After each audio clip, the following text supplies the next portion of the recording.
But hello and welcome to our weekly walks. I'm just gonna wait a tiny bit to see some people trickle in. Please feel free to use the chat. Let us know how you're doing. Let us know where you're tuning in from, and we will shortly start our weekly walks. And of course, with me, Desiree, and we have Jose on the back end to help you out with any questions you may have. Use our Q&A chat feature for any and all of your questions. Yes, this week's weekly walk theme is going to be flowing fountains. We're going to be seeing a lot of our fountains in Central Park, as well as some other sites along the way. All right, and with that, we definitely are going to get started. And of course, make sure, keep an eye on those Zoom settings. You could turn off the transcribe audio at the bottom. And again, we have our Q&A and chat features, and Jose will be on the back end to answer any and all of your inquiries. Of course, we know that the mission statement of us here at the Conservancy is to preserve and celebrate Central Park as a sanctuary from the pace and pressures of city life, enhancing the enjoyment and well-being for all. All right, so our first stop on this walk is a little bit off the beaten path from the rest of our walk, which is why we only have this one stop here. But once we get to the second half of our walk, we will see our entire route. So we're gonna start right here on East 90th Street, right next to the reservoir, to look at our first fountain of the day, right here at Engineers Gate, 90th Street. A very scenic gate indeed. It's probably like one of the most grand gates that we have in Central Park. Very beautiful. Also across the street from a couple museums. Very notable and beautiful. Engineers Gate. All right, so we are at our first type of fountain. Probably not the types of fountains you thought we would be talking about today, but we are here at a drinking fountain, which of course has a beautiful place for our furry friends to get water as well. Although it's a bit mundane, drinking fountains are an essential part of Central Park. And this one, of course, has a special place for our furry friends to drink. And water fountains actually did not arrive until 1859 in Central Park. And the first ever water fountain to arrive in New York City was actually in City Hall. So we got a little bit of a closer look at this beautiful fountain with this stone carving of a dog head right in the front, just inviting all of our furry friends to have a nice cool drink of water. And in around 1858, the start of the park's construction, there were always intents to put drinking fountains in Central Park. And by around 1865, there were 27 drinking fountains around Central Park. And you will see many of these fountains around Central Park, although not as unique looking as this one, but a lot of the drinking fountains will have a little basin, a little granite basin at the bottom for our furry friends to drink from. But this is definitely one of the most unique in design, which is why I had to show y'all today. And of course, we have a furry friend taking a little drink of water, cooling off from a very hot walk that I'm sure they were having. How could I resist taking a picture? All right, so to get on to the meat of our walk, essentially, we are going to be starting right here at East 67th Street. That'll be Children's Gate. And we will be ending our walk at Cherry Hill and the Cherry Hill Fountain. We have a lot of sights to see along the way. So we are going to stop and look at those sites as well as we are walking to our main attractions, the fountain. All right, so here we are at Children's Gate, right on East 76th Street. Yep, this is going to be the entrance, but it looks like East 76. And we are going to continue on our walk, walking down this path until we get to our first stop, which we are actually quickly approaching. This is a very unique fountain that will be in James Michael Levin Playground. Please just keep in mind that adults are not allowed in playgrounds in New York unless you have a child accompanying you, but you can still take a quick peek of the fountain from outside the gates if you would like. And I thought this little plaque at the bottom entrance of the playground was very unique and notable. As we can see, the plaque says James Michael Levin Playground. The restoration of this playground for the children of New York City has been made possible through the generosity of his mother, Janice Lynn, 1987. Now, this fountain is very unique because not only does it serve as a fountain, but it also serves as a sprinkler for all the children to enjoy in this playground. So I'd say it is a rather unique fountain that has both water features on the outside of it as well as the main part inside of it. So I thought that was really cool and unique as well. And I'm not sure that we have any other fountains that double as a sprinkler. So I definitely had to put this on the walk for us today. All right, so we are just going to continue along to one of our next sites, which is actually a good time for us to have a poll. So we are going to be seeing more than just fountains on this walk. So I just want to know, what is your favorite feature to see in the park? I know it's definitely a hard choice, but we got some choices up here. We got fountains, statues, water bodies, bridges, flora and fauna, and woodlands. And we are going to be seeing a majority of these things on our walk today. So that is very exciting indeed. All right, I'm going to give y'all a couple seconds to put in those final last votes. All right, let's see what we have got. All right, so it seems that our favorite feature in the park is definitely the flora and fauna, with the water bodies as a close second.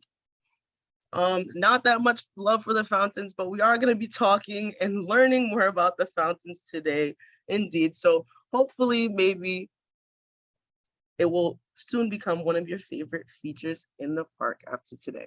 I would also have to say flora and fauna are my favorite things, my favorite features to see in the park as well. All right, so we are going to take a brief stop, a quick little look at one of our features in the park, and that is going to be statues. We got a little peek here, but yes, indeed, this is going to be the back of the beloved Alice in Wonderland statue, of course, donated by George Delacourt.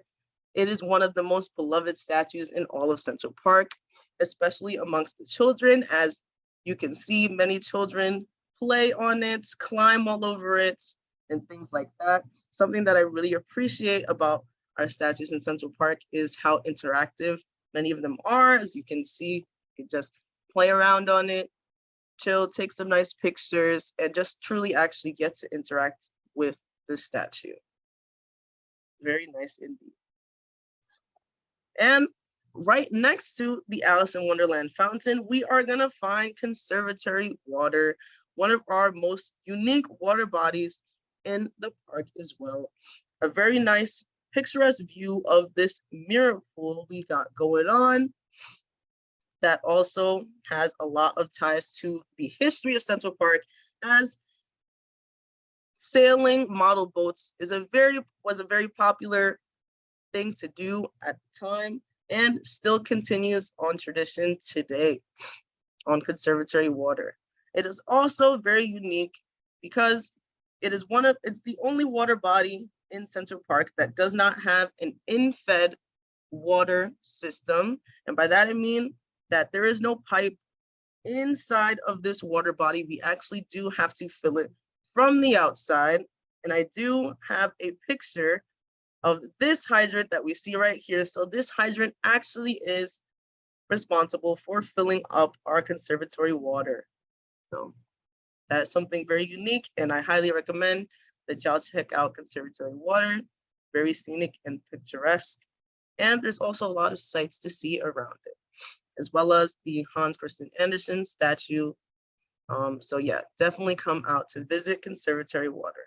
But we are gonna continue on our walk we're going to be going across the drive right here, and we are quickly approaching the boathouse. So definitely, we have got the boathouse right here.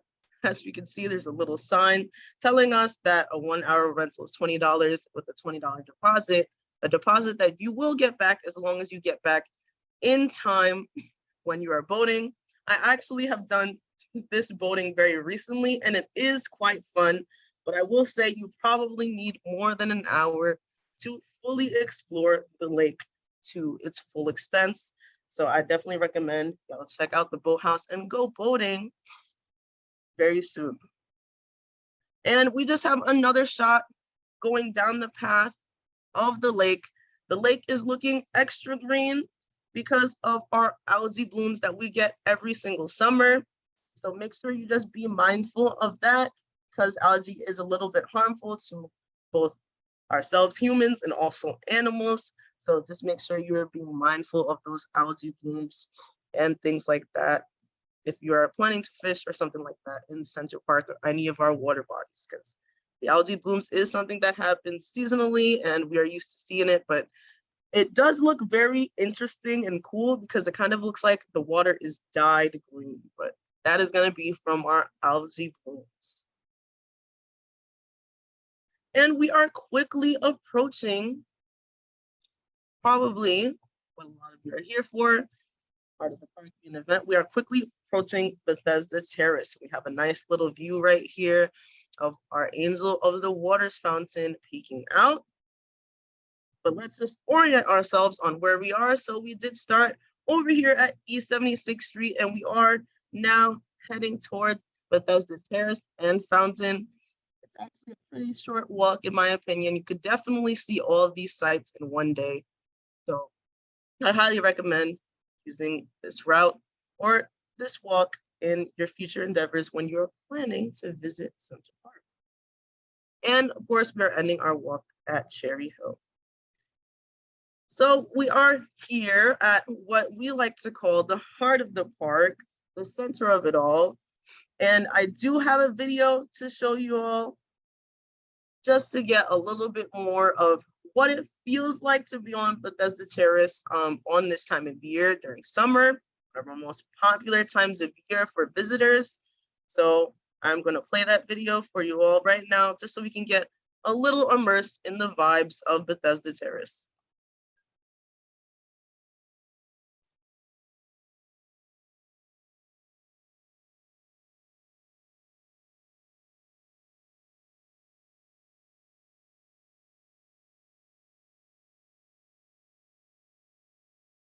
So at the end there, we can see that the lake is directly next to Bethesda Terrace. We can see a lot of photo ops going on, of course, in this picturesque area. A nice shot of the Angel of the Waters fountain. And again, I just really like how the lake meets the end of the terrace here. It's something that is very interesting and unique to see. Definitely one of the most popular spots and attractions in Central Park, the heart of the park. So yeah, definitely come out to feel the vibes yourself.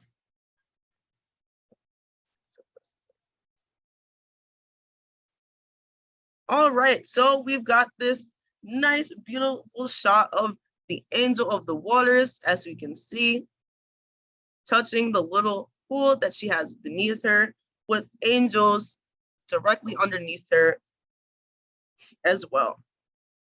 And of course, we have our beautiful, beautiful plantings that are seasonal, and you will only see such plantings in the summer. Let's get a little bit closer look. We've got some lily pads and water lilies. And of course, the Central Park Conservancy works hard to maintain and upkeep with these plantings during our summer season. It is definitely a sight to behold and very interesting if you're able to catch the Conservancy actually tending to these plants where they have to wade through the water and make sure that everything is growing properly and being maintained well. Now we have another beautiful shot of the Angel of the Waters where we could see a closer look of the actual statue. We also like to call her New York's second favorite statue, next to the Statue of Liberty, of course. But we could see her fostering her, touching her foot on the pool of water, as well as the angels in the basin right beneath her. And with that, I'm going to get a little bit into the backstory and the history of the Angel of the Waters Fountain. So essentially, the Angel of the Waters Fountain was intended to be the only statue in Central Park, because Olmsted and Vaux actually commissioned this fountain statue themselves, and it was created by an artist named Emma Stebbins. So we have Emma Stebbins right here standing up and Charlotte Cushman right behind her. So Emma Stebbins will be the first woman to accept a public arts commission in New York City. She was commissioned to make this statue under the theme of love. And essentially, she was inspired from the Gospel of the Book of John, which depicted this angel touching the pool of Bethesda and essentially giving the pool healing powers, which is what you can prominently see right here on the top of the Angel of the Water statue. It is supposed to be depicting the angel touching the water and giving the fountain or water some healing powers. And also with that, she would be with her partner, Charlotte Cushman, who was a notable actor at the time. Towards the end of Charlotte Cushman's life, she had breast cancer and unfortunately succumbed to it. And it is said that Emma Stebbins chose to make the face of the Angel of the Water statue in Charlotte Cushman's image. But we actually can see, since Charlotte Cushman is sitting right here next to Emma Stebbins, that they do have the same hairstyle. You can see the angel right here with a very similar French braid hairstyle. I can definitely see the resemblance with that hairstyle and maybe her face in there. But yeah, that's a little brief history of Angel of the Waters. And if you would like more information, definitely check out our website or come to any of our tours where we can go more into depth on the history of the Angel of the Waters Fountain. And now we just have another beautiful view of the back of the Angel of the Waters Fountain, our beautiful plantings. And of course, we could see many different people taking in the views and all the photo ops that are to be had at Bethesda Terrace. And we've got these really neat plaques that say, sculpture restoration made possible through the generosity of Sydney and Arthur Diamond, 1988. Generosity of Lucy G. Moss. So as we know, the Central Park Conservancy works hard to upkeep, maintain, and restore all of our landmarks. So we have a little bit of history on some of the people who also donated to help make some of those restorations possible. And this is going to be a view of the angels of the Angel of the Waters Fountain from underneath the arcade. It's actually a very interesting and purposeful view, because if you enter Bethesda Terrace and descend the main staircase going through the arcade, it actually frames the Angel of the Waters in the center pillars, almost drawing you closer to get a better view of the fountain itself. But it's definitely made purposefully, framing that fountain, drawing you in, making you want to wander and explore the park even more. So yeah, just wanted to show off that very nice view. And with that, we are going to be exiting the terrace up this path here. It is a quite overlooked path, I would say, so it's very easy to miss. We are going to enter or exit Bethesda Terrace and enter this path and go up to our next site. Again, I would say that this path can be easily overlooked. Just make sure you are entering the right one. And we are quickly approaching yet another very iconic site here in Central Park. And that iconic site, of course, is Beau Bridge. So yes, Beau Bridge is actually quite close to Bethesda Terrace. If you enter that path that I just showed, you will be able to see Beau Bridge along your way. This bridge is called Beau Bridge because of the shape of it, resembling a bow. It is quite iconic indeed. I'm sure all of you maybe recognize the view of this bridge because it has been on many a TV show and many a movie, and also many a social media post. So very iconic bridge indeed, with scenic views of the lake. And the bridge does take you also to one of our woodlands, the Ramble. So we could actually see people taking in some photo ops, of course, on this very beautiful and iconic landmark of Central Park. And here we just have a closer view of this plaque of Beau Bridge. But definitely, if you're seeing Bethesda Terrace, just take a couple short steps. You can definitely see Beau Bridge and even explore the Ramble all in one day if you're ambitious, though. And we are going to continue along our walk as we can still see our huge lake. That's going to be our largest water body, which is why we're going to be still encountering it through our walk, as you can see. And we could also see these beautiful buildings, the Sam Remo buildings, that if you are in the park, a little bit confused on where you are, and you see these Sam Remo buildings, you will know that you are looking west. So that's to help you orient yourself in the park a little bit, but you see those Sam Remo buildings, you know that you are looking west. And we see people taking advantage of this nice day, of course, to boat on our beautiful water body, the lake, which will be actually our largest water body in Central Park at 20 acres. All right, so we are going to continue up the path to our last site. That is going to be Cherry Hill. And we could actually get a view of these Yoshino cherry trees, as Cherry Hill is aptly named after. So we got some Yoshino cherries right here on the sides here. Again, appropriately and aptly named for our last stop, which is going to be Cherry Hill. And we've got some cute historical documents to look at. So Cherry Hill is a very interesting fountain because it is probably the most mistaken landmark that we have here in Central Park. It is commonly mistaken for the Friends Fountain, but it is actually not. The Friends Fountain is in a studio somewhere. So we are right here in Cherry Hill Fountain, which actually is a suitable end because we started with drinking fountains and we are actually ending with drinking fountains in some sort of way. But I will explain. So we do have a little historical photo here of horses and carriages, as the Cherry Hill Fountain was intended to give horse and carriage riders a break, because as we could see, this roundabout is where the carriages would end and things like that. But nowadays you will be seeing more pedicabs, but Cherry Hill was created as a place to give a little rest for horses and carriages. And the horses actually were meant to drink out of this fountain as a little water trough, I would say. So that was the intended use of this fountain, definitely, to give a little drink of water to them. And also we see some design plans for Cherry Hill Fountain. These design plans would be created by Jacob Ray Mould, who was the successor to the founding architect Calvert Vaux. But we have some cool pictures here of the intended design of Cherry Hill Fountain from Jacob Ray Mould himself. I thought that was really cool. And I actually got this information from this book called The Central Park by Cynthia S. Brunwald.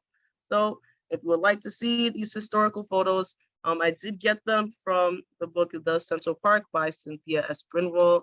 They are very nice and cool to see and definitely taken. And we have our final shot, a close-up view of Cherry Hill Fountain. We could see some of these beautiful features, the beautiful lanterns on the top, as well as these small basins that are intended for birds to drink from, and this huge stone water basin at the bottom, which was intended for horses to drink from as well. So this fountain is definitely very unique, as it was intended for animals to drink from and not just a decorative piece here to add to some architecture to Central Park.